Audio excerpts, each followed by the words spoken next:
There is a ski town in California where millions of people go to play, surrounded by some of the most stunning mountain scenery in North America.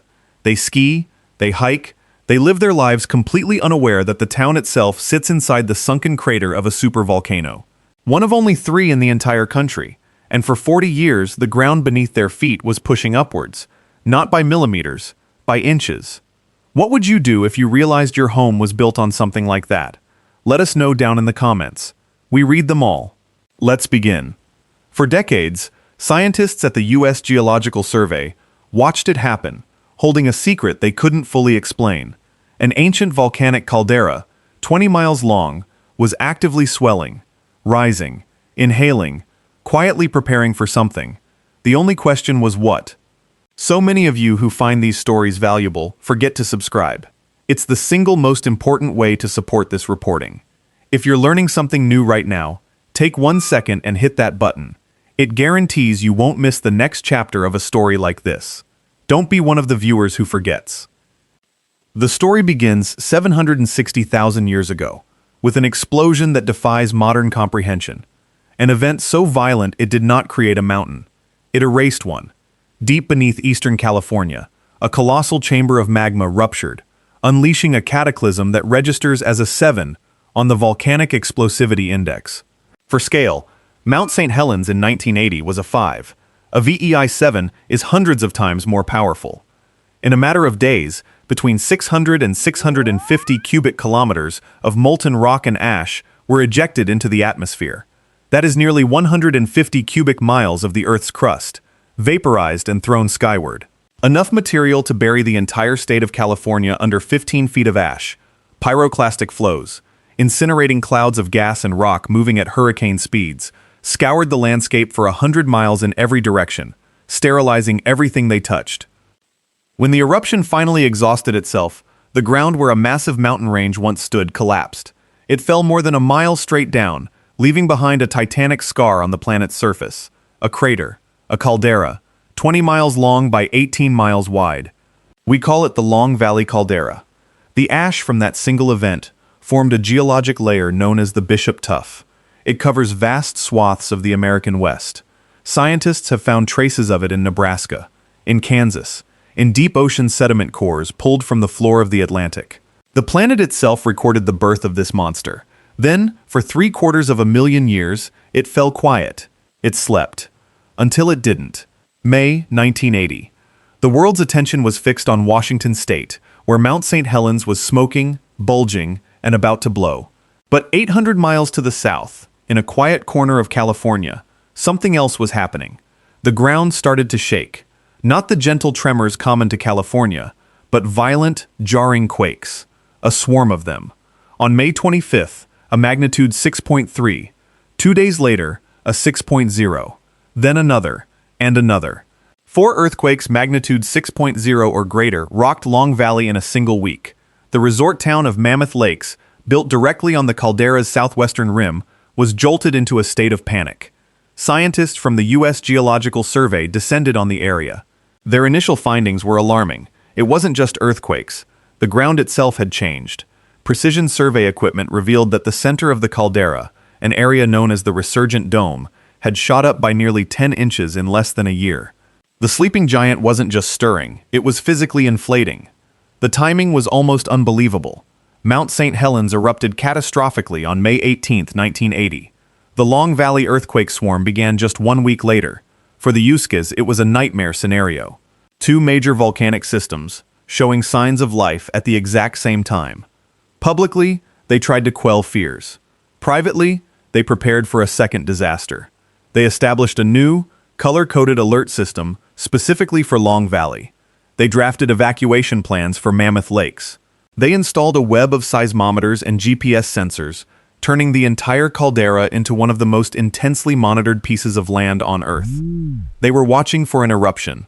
What they got was a mystery that would stretch on for 4 decades. The ground never stopped rising. The science here is genuinely mind-bending. But does knowing the volcano beneath your feet is cooling actually make you feel safer? Or does the thought of highly pressurized gases pushing up from below sound even more unpredictable? Drop your honest reaction in the comments. From 1980 onward, the caldera breathed, slowly, intermittently, but always upward. After the initial surge, the rate of uplift slowed, but it never reversed. Through the 1980s and 90s, the ground continued its agonizingly slow ascent. Sometimes it would pause for a year or two, lulling geologists into a false sense of quiet. Then, another earthquake swarm would hit, like the one in 1983 in the south moat of the caldera, and the GPS monitors would confirm it. The ground had risen again. By the year 2000, the total uplift had exceeded 2 feet. By 2020, it was more than 30 inches, 80 centimeters. The ground in the center of a supervolcano had pushed itself nearly 3 feet closer to the sky, and nobody could definitively say why. The prevailing theory was unsettling. New magma was refilling the ancient chamber deep below. The earthquakes were the sound of rock fracturing under the strain. The uplift was the physical evidence of a system repressurizing, recharging, gearing up for something new. Maybe not a VEI-7 super eruption, but even a small eruption in a place like Mammoth Lakes, a hub for tourism and home to thousands, would be a catastrophe. For 40 years, this was the narrative. A silent, slow-motion crisis unfolding beneath one of California's premier destinations. Millions of skiers carved their way down the slopes of Mammoth Mountain, a volcanic dome on the edge of the crater, utterly oblivious to the geologic drama playing out just a few miles away.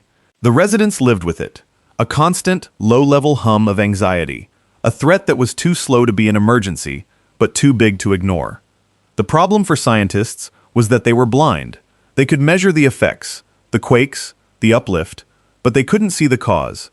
The magma chamber that birthed the caldera sits miles beneath the surface, hidden by layers of solid rock. Conventional imaging techniques like seismic tomography could produce blurry, low-resolution pictures, but nothing clear enough to show what was actually happening inside the chamber itself. Was it molten? Was it solidifying? Was it growing? They were trying to diagnose a patient locked inside a vault. Then, a team at the California Institute of Technology had an idea that was completely outside the box. So radical, it changed the game forever. They decided to stop trying to build a better sensor. Instead, they would hack the internet. Stretching for miles across and around the Long Valley Caldera, buried just a few feet underground, is a network of commercial fiber-optic cables. The same glass threads that carry your emails, your streaming video, your data. They are the backbone of modern communication. A team of seismologists, led by Dr. Zhongwen Zhan, a geophysics professor at Caltech, realized these cables held a hidden potential. The technology is called Distributed Acoustic Sensing, or DAS. It works by shooting a laser pulse down a long strand of fiber-optic glass. As the light travels, tiny, microscopic imperfections in the glass reflect a minuscule amount of that light back to a sensor. It's called backscatter. Under normal conditions, that backscatter signal is perfectly stable, perfectly constant. But if the cable is stretched, or compressed, or even vibrated by just a few nanometers, the pattern of that reflected light changes. The Caltech team realized that a seismic wave from an earthquake passing through the ground would be more than enough to disturb the cable. By analyzing how the backscatter signal changed, they could detect ground motion with incredible precision. Suddenly, every few feet of fiber-optic cable became a virtual seismometer. In 2023, Jean's team, including lead author and seismologist Ettore Biondi, got permission to tap into a 100-kilometer loop of existing telecommunications cable running through the caldera. They hooked up their DAS interrogator unit and started listening. What they achieved was the equivalent of deploying 10,000 brand new seismometers across the most critical parts of the volcano. Overnight, they had created a high-definition underground imaging array that was orders of magnitude more powerful than anything the USCs had ever had. They weren't just listening for earthquakes anymore. They were using the ambient seismic noise, the ever-present low-level vibration of the Earth itself, to build a picture. Like a planetary-scale ultrasound, the faint vibrations traveled down through the crust, bounced off the structures below, and returned to the fiber-optic sensors on the surface. In October of 2023, they published their findings in the journal Science Advances. The paper sent a shockwave through the volcanology community. For the first time, scientists were seeing a clear, high-resolution image of the Long Valley magma chamber. And what it showed turned 40 years of assumptions on their head. The magma chamber was not a giant growing balloon of molten rock. It was the opposite. The top of the chamber had cooled and solidified. It had formed a hard, crystallized lid of solid rock, trapping the still molten material deep below. The volcano was not reloading, it was dying. So where did the 30 inches of uplift come from? The answer was a process called second boiling. It's a paradox of volcanic physics. As magma cools, it doesn't just turn to solid rock, it crystallizes. Different minerals solidify at different temperatures, changing the chemical composition of the remaining melt. This process traps gases and superheated water, what geologists call aqueous fluids, within the magma. As crystallization continues, the pressure on these trapped fluids builds and builds. Eventually, that pressure becomes so immense that the fluids are violently released, punching their way upward through cracks and fissures in the Earth's crust. It's not an eruption of magma, it's the release of trapped, superpressurized gas and water. This is the second boiling. The Caltech study proved that the decades of uplift and the thousands of earthquakes were not signs of a volcano waking up. They were the death throes of a magma body cooling off. The rising ground was being pushed up from below by these escaping fluids, not by new magma. In his own words, Dr. Zahn explained, "We don't think the region is gearing up for another supervolcanic eruption, but the cooling process may release enough gas and liquid to cause earthquakes and small eruptions." The threat wasn't a continent-altering apocalypse. It was a more localized, but still dangerous possibility of smaller steam-driven explosions or significant earthquakes. Not the end of the world, but more than enough to devastate the town of Mammoth Lakes. The diagnosis had changed, but the patient was still dangerous.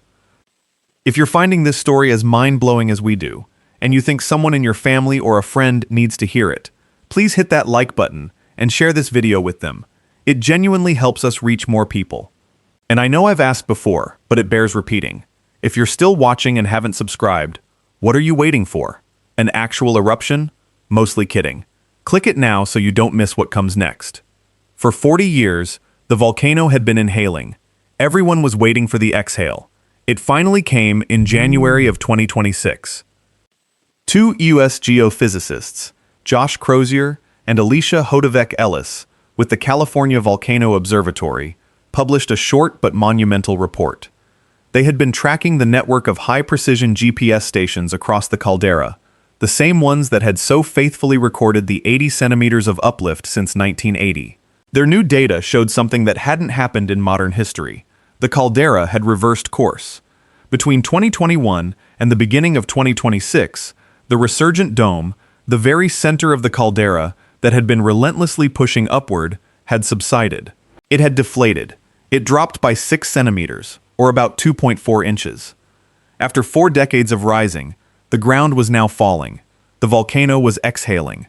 The USCA's report, titled "A Quiet Exhalation at Long Valley," was the final piece of the puzzle. It confirmed the Caltech team's theory in the most dramatic way possible. The release of gas and fluids that caused the uplift had peaked. The pressure was now dissipating, and the ground was settling back down. As Crozier and Hodovec-Ellis wrote, "Calderas like Long Valley breathe over time. The ground will alternately inflate, inhale, then deflate, exhale, without any accompanying eruption. Inflation attracts more attention than deflation, but both stages provide important information about the inner workings of a volcano." The 40-year mystery was, for all intents and purposes, solved. Long Valley wasn't an immediate precursor to a super eruption like the one that formed it. It was a living laboratory, demonstrating the complex, multi-decade life cycle of a giant magmatic system. The monster was not waking up.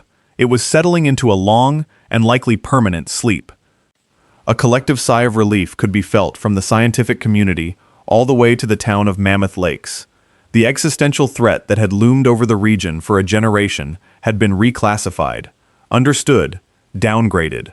The relief lasted for approximately 5 months.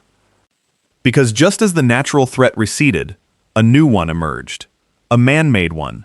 While geologists were celebrating their breakthrough in understanding the volcano, a different group of people were looking at the caldera with a different kind of interest, not for what it told them about the planet, but for what they could extract from it. In June of 2026, the news broke in local media. A Canadian company, Cora Mining, had filed notice of its intent to begin exploratory drilling for minerals inside the Long Valley Caldera.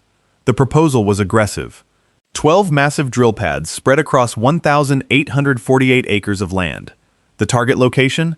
An area near Hot Creek, one of the most active and fragile geothermal features in the entire caldera. Hot Creek is a place where the volcano's inner heat literally boils to the surface. It's a network of scalding geothermal springs and fumaroles, where groundwater interacts with the superheated rock just below. It's the surface expression of the exact plumbing system that Jean's team had just proven was responsible for the uplift. It is, in essence, the volcano's exhaust pipe. And Core Mining wanted to drill directly into it. The backlash from the local community was immediate and fierce. A citizen group called the No Hot Creek Mine Coalition, co-founded by organizer Emily Markstein, sprang into action. They argued that industrial-scale mining operations had no place in a landscape so geologically sensitive and recreationally vital.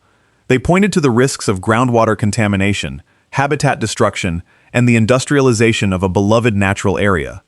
But the concerns ran deeper than that. Scientists and geologists began to raise alarms that went far beyond environmental impact. Jeff Beckner, a professional geologist and hydrogeologist, presented his findings to local officials. He warned that drilling into the highly fractured, pressurized hydrothermal system of the caldera was wildly unpredictable. His argument was straightforward. The ground beneath Hot Creek is a web of faults and fractures, all of them saturated with superheated water and gases under immense pressure. This is the very system that has been exhaling since 2021. Punching dozens of drill holes into that system, he argued, could have dire consequences. You could accidentally connect different groundwater aquifers, contaminating clean water sources that the region relies on.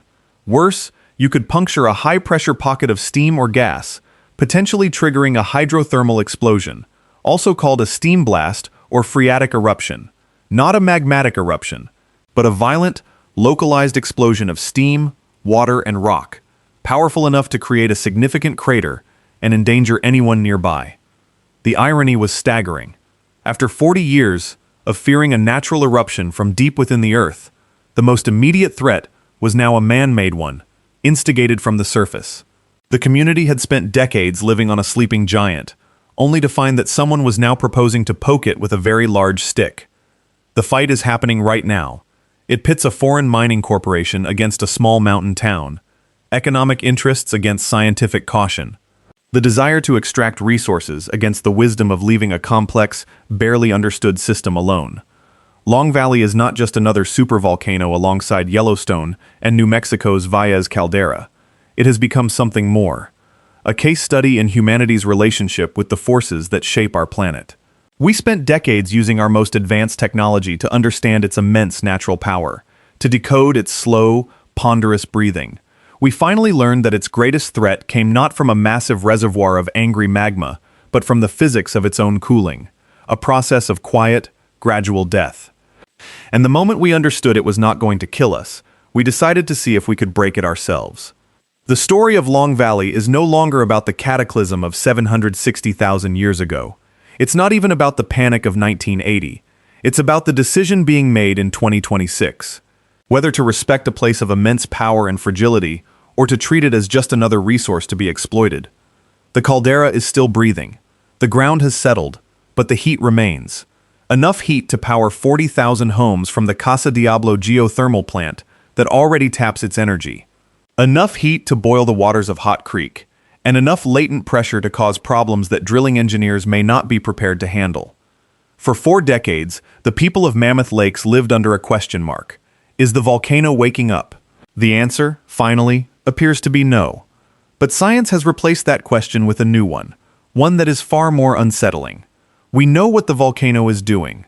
What are we about to do to it? The science solved the natural mystery. It gave us a definitive answer. But it cannot protect the caldera from a balance sheet. It cannot stop a drill bit. The greatest risk to Long Valley may not be geology. It may be greed. And the world's most advanced seismic